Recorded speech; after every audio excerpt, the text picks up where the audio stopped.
여러분 한번 따라할까요? 여호와를 기뻐하라.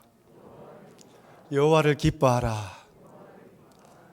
올해 이 말씀을 우리 삶의 표어로 정하고 달려가자 한 이유는 참 올해가 힘들다고 말씀하지만 우리가 바라봐야 할 대상은 여호와 하나님이다. 그래서 어떠한 상황, 환경 가운데에서도 눈물 흘리니 찾아온다 하더라도 여호와를 바라보고 예배하고 기뻐하고 여호와께 시선을 고정시키고 주님을 바라보자는 것입니다. 그래서 여러분이 어떤 상황, 어떤 환경에 있더라도 여호와를 기뻐하시는 여러분과 제가 되길 바랍니다. 여러분, 우리는 늘 흔들리는 칼대처럼 세상에 이런 일, 저런 일 때문에 늘 흔들리는 사람들입니다. 근데 우리가 여호와를 바라볼 때 중심을 잡을 수 있고 여호와를 바라볼 때 우리가 가야 할 길을 바로 걸어갈 수 있습니다. 여러분, 여호와를 기뻐하는 방법 중에 하나가 무엇입니까? 바로 예배입니다. 여러분 어떻습니까? 지금까지 살아오시면서 언제 어디서 어떻게 드린 예배가 가장 기억에 남습니까? 하나님께 연락된 예배라고 생각되어지는 예배가 어떤 예배입니까? 우리는 생명이 끝날 때까지 계속해서 하나님을 예배하고 이 땅을 떠나서는 천국에 가서도 영원히 하나님을 예배할 것입니다.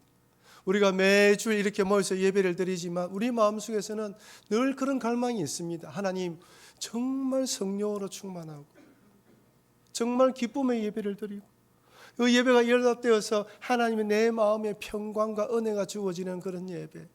하나님 아버지, 우리가 수련했다든지 아니면 여러분 평생에 기억나는 그런 예배가 있을 것입니다. 늘 그런 예배를 드리기를 사모합니다. 우리는 그런 몸부림이 있습니다. 우리가 드리는 예배가 하나님이 기뻐하시는 예배가 되기를 몸부림치는 것이죠. 네, 여러분, 우리가 때로는 살아가다가 내 느낌과 감정에 따라서 냉랭할 때도 있고 또 기쁨으로 예배드릴 수 있지만은 더 중요한 것은 나의 감정, 내가 충만해 받는 것이 아니라 하나님이 받으시는 예배가 어떤 예배냐라는 것이죠. 우리는 지난 코로나 기간 동안 비대면 예배를 드렸습니다. 여러분, 이 비대면 예배는 어쩔 수 없는 차선이었지 최선이 아니었습니다. 여러분, 작은 교회, 시설이 되지 않은 교회에서는 인터넷으로라도 비대면으로 예배를 드리지 못한 교회도 많았습니다. 그때는 전체를 위하여, 우리를 위하여 좀 다음 방법으로 우리가 예배를 드린 것이었습니다. 하지만 모여서 예배 드릴 수 있을 때는 함께 모여서 예배를 드려야 되는 것이죠. 하지만 비대면 예배 한 3년을 지내오면서 우리도 모르게 편리주의, 효율성, 이런 걸 따지면서 얼마든지 와서 예배를 드릴 수 있음에도 불구하고 편리하기 때문에 비대면 예배를 고집하는 분들도 있습니다. 여러분, 내한테 맞기 때문에 이것이 익숙해지기 때문에 한다는 부분은 잘못된 것이죠. 얼마든지 모여서 하나님 앞에 나와서 예배 드릴 수 있을 때는 예배를 드려야 되는 것입니다. 비대면 예배는 코로나 상황 때문에 어쩔 수 없는 선택이 있는데 이제 너무 익숙해져서 대면 예배뿐만 아니라 주일 성수라는 개념도 많이 약해진 것 같습니다. 옛날에 목숨 걸고 예배는 드려야 된다, 아파도 예배는 가야 된다라는 그런 마음들이 많이 희미해진 것이죠. 근데 여러분, 제가 앞서 말씀드린 것처럼 우리가 하나님께 예배 드리는 것도 중요하지만 하나님께서 받으시는 예배는 더 중요하다는 것입니다. 만약 한번 생각해 보십시오. 우리들이 이렇게 대면으로 예배를 와서 하나님께 예배를 드린단 말이에요. 여러분, 이 자리에 오기까지 마음으로 준비하고 또한 정성으로 준비하며 이 자리에 왔습니다. 그리고 영과 신령으로 진리로 우리 예배를 드립니다. 그런데 나는 이렇게 드렸다고 생각하는데 하나님이 안 돼 라고 한다면 이처럼 안타까움이 또 없는 것이죠. 여러분들은 성경 인물 중에 예배하면 탁 떠오르는 인물이 누구입니까? 믿음으로 예배에 성공한 사람과 실패한 사람이 있다면 누가 제일 먼저 떠오릅니까? 아마 많은 분들이 오늘 읽었던 가인과 아벨의 제사를 떠올릴 것입니다. 우리는 가인과 아벨이 어떻게 제사 드리는지 많은 설교를 통해서 들었고 저도 많은 설교를 했습니다. 이런 가인과 아벨의 제사의 큰 차이가 무엇입니까? 믿음입니다. 그래서 오늘 본문에서는 이렇게 말합니다. 히브리서 11장 4절입니다. 같이 읽겠습니다. 믿음으로 아벨은 가인보다 더 나은 제사를 하나님께 드림으로 어려운 자라 하시는 증거를 얻었으니 하나님이 그 예물에 대하여 증언하심이라. 그가 죽었으나 그 믿음으로써 지금도 말하느니라. 차이를 분명히 믿음으로 말합니다. 근데 여러분, 저는 제가 청년 때든지 이 본문을 읽을 때 이해가 되지 않았어요. 도대체 믿음이 뭐야? 그럼 가인은 하나님 믿지 않았다는 거야? 도대체 어떤 믿음을 말하는 거야? 너무 추상적이고 너무 눈에 확 들어오지 않는 거예요. 가인은 농사를 짓는 사람이었고 그의 동생 아벨은 양을 치는 사람입니다. 농사꾼이기 때문에 땅의 소산으로 제사를 드렸고 아벨은 양의 첫 새끼와 기름으로 제사를 드렸습니다. 근데 가인은 받지 않고 아벨은 받았어요. 그리고 하나님이 말씀하시기를, 아니 히브리서 말씀하시기를 가인은 믿음이 없다고 말한단 말이에요. 도대체 믿음이 뭘까요? 근데 오늘 본문에 보면 히브리서 11장 6절에서 믿음에 대해서 이렇게 말씀합니다. 같이 한번 읽어보겠습니다. 믿음이 없이는 하나님을 기쁘시게 하지 못하나니 하나님께 나아가는 자는 반드시 그가 계신 것과 또한 그가 자기를 찾는 자들 상 주시는 이심을 믿어야 할지니라. 여기서 말하는 믿음은 하나님이 계신 것과 찾는 자에게 상 주심을 믿어야 된다고 말합니다. 그러면 가인은 하나님을 믿지 않고 예배를 드린 것이 됩니다. 그가 비록 형식과 모양을 갖추었습니다. 자기의 수확물로 가지고 나왔습니다. 그런데 여러분 한번 보십시오. 가인이 이렇게 나왔다는 것은 하나님에 대한 믿음이 있다는 뜻이지 않습니까? 그런데 어떤 믿음이 없었다고요? 하나님은 계신 것과 그가 자기를 찾는 자에게 상 주시는 이심을 믿는 믿음이 없었다는 것입니다. 그런데 더 궁금한 것은 창세기에서는 가인과 아벨이 제사 드린 것만 나왔지 왜 이런 믿음이 없는지에 대해 설명해 주지 않아요. 저는 창세기에 가인과 아벨의 제사를 보면서도 늘 궁금했던 게 하나님은 어떻게 하셨을까? 우리에게 설명해 주지 않습니다. 그런데 가인이 예배가 연락되지 않고 행한 그의 모습을 보면서 그가 어떤 사람인지 유추해 볼 수 있는 것이죠. 창세기 4장 6절 7절 이렇게 되어 있습니다.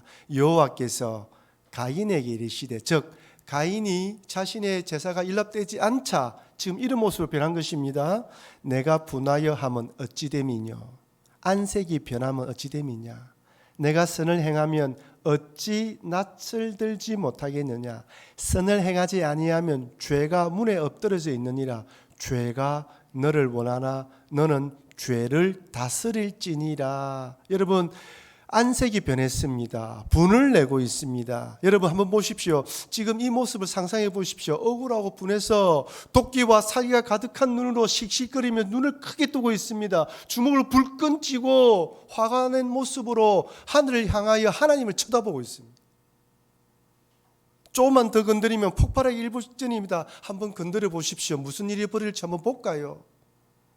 여기 죄가 문에 엎드러져 있느니라 할 때 엎드러졌다는 히브리 뜻은 마치 먹이를 기다리는 맹수가 먹잇감을 발견하고 딱 도약을 앞두기 전에 움크려서 딱 뛰기 일부 직전의 모양을 말합니다. 무슨 말입니까? 죄가 너를 덮치려고 하고 있다. 너 분하고 씩씩거리는 모습 가운데에 이제 기회다 생각하고 죄가 너를 덮치려고 한다. 너 조심해라. 죄를 이기라. 이런 상황이 있으니 이기라는 것입니다. 여러분, 하나님은 분명하게 말씀해 주십니다. 여러분, 하나님은 예배 중간에 목사의 설교를 통하여 여러분이 성경을 읽을 때, 여러분이 묵상할 때, 찬양 부르고 기도할 때 여러분의 영적 상태를 하나님 분명히 말씀해 주십니다. 지금 죄가 너를 덮치려고 하고 있구나. 너 벗어나라. 지금 하고 있는 일을 그만두라. 그 죄에서 물러가라. 그 자리에서 빠져나오라. 분명히 이야기를 하고 있습니다. 여러분, 우리는 흔히 생각하기에 가인이 우발적으로 동생과 함께 들어가다가 화가 나서 동생을 돌로 쳐 죽였다고 되어 있지만, 여러분 창세기를 자세히 읽어보고 히브리 본문을 보면요, 계획적으로 동생을 돌로 유인하고 엉뚱한 것을 보게 만들고 돌로 쳐 죽였습니다. 계획살인입니다. 하나님이 이 가인의 마음을 알았던 거예요. 그래서 하지 말아라고 분명히 말씀을 줬음에도 불구하고 받아들이지 않았습니다. 여러분 한번 생각해 보십시오. 자신의 제사가 연락되지 않았다고 화를 내고 동생을 살해하는 가인이 정말 믿음이 있는 사람일까요? 하나님께서 살아계심을 믿고 하나님을 찾는 자의 상 주심을 믿는 모습일까요? 아니, 그렇다면 하나님께 제사를 드리기 전에 가인의 삶은 어떠했을까요? 안에서 새는 바가지 밖에서도 샌다는 말이 있지 않습니까? 사도 바울은 로마서에서 하나님이 기뻐하시는 예배가 어떤 예배인지 로마서 12장 1절 2절에서 이렇게 말씀합니다. 우리 같이 한번 읽어보겠습니다. 그러므로 형제들아 내가 하나님의 모든 자비하심으로 너희를 권하노니 너희 몸을 하나님이 기뻐하시는 거룩한 산 제물로 드리라. 이는 너희가 드릴 영적 예배니라. 너희는 이 세대를 본받지 말고 오직 마음을 새롭게 함으로 변화를 받아 하나님의 선하시고 기뻐하시고 온전하신 뜻이 무엇인지 분별하도록 하라. 여러분, 이 말씀도 마찬가지입니다. 거룩한 산 제물로 드리라. 여러분, 살아있는 제물을 드릴 수 있습니까? 구약 시대에도 짐승을 데리고 가면 안수를 하고 내가 짐승을 잡아서 각을 떠서 제사장에 드리면 제사장이 제사를 드려줬습니다. 짐승은 다 죽어야 되는 거예요. 산 제물로 드리라니까 너무나 추상적이. 저는 잘 이해가 되지 않았습니다. 어떻게 드리는 것이 산 제물입니까? 근데 그 뒤에 보십시오. 이 세대를 본받지 말고 오직 마음을 새롭게 함으로 변화를 받아 하나님의 선하시고 기뻐하시고 온전한 뜻이 무엇인지 분별하도록 하라. 마음을 새롭게 함으로 말씀과 기도로 마음을 새롭게 하여 하나님의 선하시고 기뻐하시고 온전한 뜻이 무엇인지 분별하려고 노력하는 삶, 그렇게 살려고 애쓰는 삶, 몸부림치는 삶, 이 삶이 바로 하나님 원하시는 산 제물이라는 것입니다. 여러분, 이렇게 살 때 나는 죽잖아요. 나는 죽고 하나님을 사는 인생이잖아요. 그렇게 드려지는 예물로 하나님께 나오라는 것입니다. 그런 산 제물이라는 것이죠. 성도는 하나님을 믿는 믿음으로 하나님의 선하시고 기뻐하고 온전한 뜻이 무엇인지 분별하는 삶을 살아야 됩니다. 여러분, 이 신약의 말씀을 다시 구약으로 가져가서 가인과 아벨의 삶에 비교해 볼까요? 그렇다면 하나님은 단지 예배 드릴 때, 제사 드릴 때 가인과 아벨의 제물과 그들의 모습을 본 것이 아닙니다. 그가 어떤 삶을 살아왔는지 본 것이죠. 가인은, 아벨은 평소에 이런 믿음의 삶, 거룩한 산제물, 영적 예배로서 살다가 하나님께 예배를 드렸다면 가인은 그렇지 않은 것입니다. 그렇지 않은 것이 예배를 연락되지 않고 행한 모습을 통하여 그 삶을 추론해 볼 수 있습니다. 그러니 만약 우리들이 일주일 동안 이런 믿음의 삶, 거룩한 산제물, 영적 예배를 드리는 삶을 살지 못했다면 아무리 거룩하게 이 자리에서 예배를 드린다 할지라도 하나님 기뻐 받으시지 않는 거예요. 그래서 하나님께서 가인과 아벨의 제물을 받을 때 이렇게 말씀합니다. 창세기 4장 4절입니다. 같이 읽겠습니다. 아벨은 자기도 양의 첫 새끼와 그 기름으로 드렸더니 여호와께서 아벨과 그의 제물을 받으셨느니라. 어떻게 해요? 아벨과 그의 제물입니다. 아벨의 삶과 아벨의 신앙과 아벨의 믿음과 그의 제물을 받은 거예요. 하나님이 예배 드리는 그 당시의 모습 속에서 제물만 받은 것이 아닙니다. 아벨까지 다 받았습니다. 삶이 드려지는 예배라는 것이죠. 저는 가인과 아벨의 제사를 통해서 하나님께서 기뻐하시는 믿음의 예배가 어떤 것인지 살펴보면서 또다시 신약 시대의 고개를 돌려서 신약 시대의 믿음으로 예배드렸던 사람 한 명을 발견했습니다. 그 여인은 바로 누가복음 7장에 나오는 눈물과 향유를 부은 여인입니다. 누가복음 7장에 보면 바리새인 시몬이라는 사람이 예수님을 식사자리에 초대해요. 이 사람이 예수님을 식사자리에 초대한 것은 예수님을 존경해서 그 말씀을 듣기 위해 초대한 것이 아니라 정말 이 사람이 누구인지 시험하고 판단하려고 초청한 자리죠. 여러분, 이 세상에서 가장 맛있는 식사가 어떤 식사입니까? 사랑하는 사람, 친한 사람, 마음 맞는 사람 같이 먹는 김치찌개, 된장찌개라도 그것이 가장 맛있습니다. 그죠? 마음 맞지 않는 사람, 나를 싫어하는 사람, 어쩔 수 없이 나가야 되는 자리에서 10만 원짜리 스테이크를 쓰는 것보다 오히려 그것이 맛있습니다. 예수님 입장 속에서 바리새인 시몬이 어떤 마음을 가지고 있는지 알기 때문에 결코 편한 자리는 아니었습니다. 예수님 초청에 응했어요. 그리고 그 자리에 앉았습니다. 그런데 생각지도 않은 일이 발생합니다. 누가복음 7장 37절 38절 말씀을 또 같이 읽겠습니다. 그 동네에 죄를 지은 한 여자가 있어 예수께서 바리새인의 집에 앉아 계심을 알고 황유 담은 옥합을 가지고 와서 예수의 뒤로 그 발 곁에 서서 울며 눈물로 그 발을 적시고 자기 머리털로 닦고 그 발아 입 맞추고 향유를 부으니 한 여인이 찾아왔는데 그 동네에 죄를 지은 한 여자라고 되어 있습니다. 그럼 무슨 말입니까? 동네 사람들이 그 여자가 누군지 안다는 거예요. 그 당시 죄를 지은 여인이라는 것은 매춘부를 말합니다. 창녀를 말합니다. 이 여자가 갑자기 시몬의 집에 들어왔습니다. 그렇다면 어떻게 이 여인이 바리새인 시몬의 집에 올 수 있었을까요? 바리새인 시몬이 이 여인을 초청했을까요? 이 거룩한 사람이, 이 경건한 사람이, 이런 죄인들과 함께하지 않은 사람이 초청했을까요? 그럴 리는 만무합니다. 이 여인은 초대받지 않았지만 예수님에 대한 감사의 마음으로 찾아온 것입니다. 여러분 상상을 해보십시오. 갑자기 문을 열고 이 여인이 바리새인 시몬의 집에 들어옵니다. 모든 사람의 시선이 일제히 그 여인에게 집중되었을 것입니다. 그리고 그 여인이 걸어가는 모든 발걸음마다 그 여인을 쳐다보면서 마음속에 저 여인이 지금 이 자리에 어디라고 왔을 거야? 어디 감히? 라고 이야기하면서 어느 누구도 나서서 말릴 틈도 없이 이 여인이 갔을 것입니다. 그 다음 이 여인은 그 집에 찾아간다면 사람들이 환영할 줄 알고 찾아갔을까요? 그렇지 않았을 거예요. 봉변을 당할 수 있을 것이라 생각했을 수 있습니다. 들어갔다가 사람들이 부딪혀서 쫓겨날 수 있을 것이라 생각했습니다. 그런데 이 여인이 누구를 바라보고 있습니까? 오직 예수님이에요. 다른 사람들의 시선을 바라보고 있지 않습니다. 제가 보니까 저는 여러분들을 바라보는데 여러분 전부 다 저를 바라보고 있어요. 여러분 이 시선이 때로 무섭기도 합니다. 근데 이 여인은 그 시선을 바라보지 않아요. 오직 예수님께 초점을 맞추고 예수님께 달려가서 마치 준비한 것들 하나씩 쏟아놓습니다. 여러분 예배는 우리가 하나님께 초점을 맞추는 것입니다.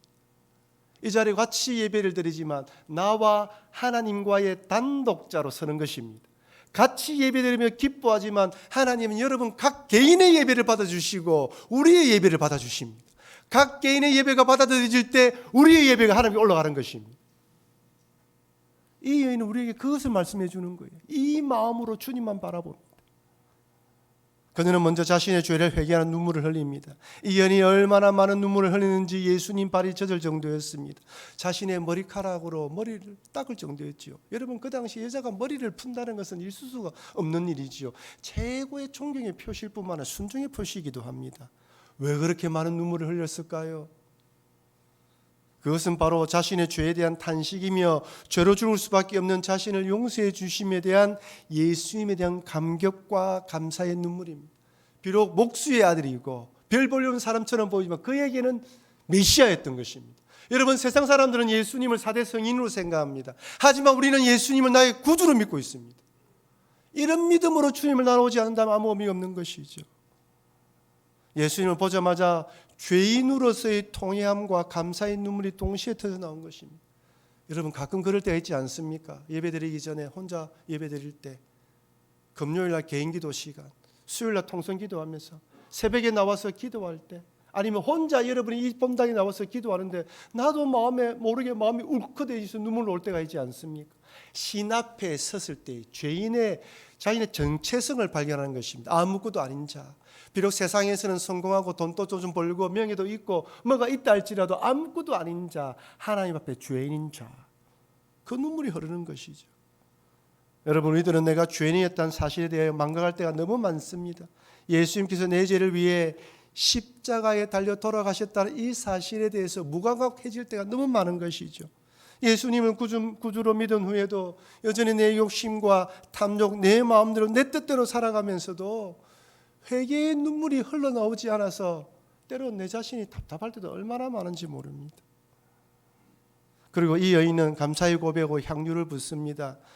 그 당시 여인들은 결혼 지참금이나 기한일에 사용하기 위해 향유를 예비해 두었습니다. 여러분 비록 몸을 파는 여인이었지만 이 여인에도 꿈이 있었나 봅니다. 어찌 보면 결혼에 대한 꿈을 가진지도 몰라요. 또 다른 꿈을 가진지도 몰라요. 그에게 이 여인은 이 돈은 생명과 같은 것입니다. 이 향유는 목숨과 같은 거예요. 자기 몸을 팔아서 벌은 재물입니다. 가장 귀한 것이죠. 가장 귀한 곳에 사용하고 싶어서 저장해 두었던 것입니다. 근데 이 여인이 이것을 가져왔습니다. 여러분 그렇다면 이 여인이 가져올 때, 집에서 가져올 때 무조건 예수님께 부으려고 가져왔을까요? 중간에 마음이 딱 털면 에이 다음에 부어야지 이런 마음을 가져왔을까요? 이 여인은 처음부터 예수님께 드리려고 가져왔을 것입니다. 어떤 일이 있더라도 이 향유를 예수님께 부으려고 가져왔을 것입니다. 여러분, 우리들이 하나님께 드리는 헌금은 구원 받음에 대한 감사의 표시입니다. 이 여인은 이 향유를 부어드리면 주님이 2배로 주실 것이다 기대하면서 부었을까요? 절대 그렇지 않습니다. 나를 구원해 주신 주님에 대한 감사하는 마음으로 하나님께 드리며 예수님께 드린 것입니다. 여러분, 여러분들이 드리는 헌금은 구원해 주심에 대한 감사의 고백으로 내 모든 것이 하나님께로부터 왔다는 고백으로 드리는 것입니다. 여러분, 죄송하지만 11조는요 신앙의 고백이 없으면 절대로 드릴 수 없습니다. 여러분, 10분의 1이 얼마나 큰 돈입니까? 세상 사람들은 절대 드릴 수 없습니다. 그것 때문에 교회 오지 못한다는 분도 많이 있지 않습니까? 우리가 11조를 드리는 것은 감사하는 마음으로 내 모든 것이 주님께 왔다는 고백과 함께, 그리고 또한 또 감사함이 있으면 감사헌금을 드리고, 그 다음에 전 세계에 복음을 전하는 마음으로 성경을 드리고 목적 헌금을 드립니다. 헌금은 구원해 주심에 대한 감사한 마음과 복음을 전하며 교회를 세우기 위해 드린다는 걸 잊지 마시기를 바랍니다. 어떤 분은 묻습니다. 목사님, 세금 전 금액으로 11조를 드려야 됩니까? 세금 후 11조를 드려야 됩니까? 본복만 드려야 됩니까? 수당도 합쳐야 됩니까? 사업하시는 분은 총 수입의 11조를 드려야 됩니까? 아니면 다 떼고 난 뒤에 내 것만 드리면 됩니까? 어떤 분은 장사하시다 보면요, 이렇게 현금 받기도 하고 받아보면 또 이렇게 막 하기도 해요. 그럼 떨어지기도 합니다. 그럼 그거 계산해가지고 오늘 얼마, 이거 얼마다, 뭐 10원까지 안 틀리게 하려고 하시는 분이 있습니다. 지금 우리가 드리는 율법의 시대가 아닙니다. 감사하는 마음으로 드리면 됩니다. 여러분이 세금전이든 세금후든 여러분 마음에 감사하는 마음으로 드리시길 바랍니다. 여러분, 향유를 부으려는 여인의 마음이 그 마음에 계산하는 마음이 있겠습니까? 감사하는 마음에는 계산하는 마음이 없어요. 여러분, 선물 줄 때 나에게 정말 큰 은혜를 베푼 사람에게 선물을 줄 때 여러분 계산하지 않습니다. 그래서 가장 기뻐하는 마음은 어떤 마음이냐? 감사한 마음을 드리는 것이죠. 고린도후서 9장 7절에는 이렇게 말씀합니다. 우리 같이 한번 읽어보겠습니다. 각각 그 마음에 정한 대로 할 것이요 인색함으로나 억지로 하지 말지니 하나님은 즐겨내는 자를 사랑하시느니라. 즐겨내는 자를 사랑하시느라. 어떤 금액이든 주님이 즐겨내는 자를 사랑하시는 것이죠. 이 여인이 그 향유를 부었던 그 마음을 보시고 기뻐하시는 거 아니겠습니까? 예수님은 이 여인의 눈물과 향유를 기쁘게 받으셨습니다. 그러면서 이 여인에게 이렇게 말합니다. 누가복음 7장 48절, 이에 여자에게 이르시되 내 죄 사함을 받았느니라 하시니. 아멘입니다. 여러분, 우리가 기도 응답 받는 중에 제일 큰 기도 응답, 제일 주님으로 드려야 되는 응답, 죄 사함을 받았느니라. 여러분, 한 번 받으면 끝납니까? 우리 늘 죄를 짓는 사람들입니다. 늘 주님께 예배드리면서 그래, 내가 너를 받아들였다. 이 말이 무슨 말입니까? 네 예배를 받았다. 내가 너 이제 내 아들이고 딸이다. 너희가 알고 모르고 지은 죄에 대해서 이제 용서하니 그 믿음으로 다시 믿음으로 살아가라. 한 주간 주의 뜻을 바라보고 주가 원하시는 그 뜻을 바라보고 산재물이 되도록 살아가라. 그리고 다시 나오너라. 이 말씀이지 않습니까? 여러분, 시급하고 긴급한 일이 많죠. 아마 이 시간에 예배드리면서도 머릿속에 이런 생각 저런 생각 돌아가신 분 많이 있을 것입니다. 그 어떤 것보다 시급한 것은 죄 사함입니다. 예배드리고 난 뒤에 하나님이 나의 예배를 받아주시고 용서해 주시고 나를 기뻐하시구나 라는 것좀 누리는 만큼 기쁜 일이 어디 있겠습니까? 사랑하는 성도 여러분, 내가 하나님께 예배드리는 것이 중요한 것이 아니라 하나님께서 기뻐하시는 예배를 드려야 합니다. 얼마든지 대면 예배를 드릴 수 있을 때는 예배당에 나와서 예배드려야 합니다. 예배 드릴 때 하나님은 살아계시며 하나님을 찾는 자에게는 상주신이심을 믿는 믿음으로 살아온 삶의 제물로 하나님께 나와서 예배드려야 됩니다. 이런 죄인은 나를 구원해 주심에 감사하며 자원하고 즐겨내는 마음으로 헌금을 드리고 예배할 때 하나님께서 죄 사함의 은총을 부어주실 뿐 아니라 우리의 모든 예배를 기뻐 음양해 주십니다. 그러니 올 한 해 동안 이런 예배로 예배에 성공하시는 여러분과 제가 되기를 바랍니다. 우리 주변에 있는 모든 분들에게 이런 예배를 드릴 수 있도록 건면하셔서 모든 예배에 성공하시는 우리 부산북교회 성도님 되시기를 주의 이름으로 축원합니다.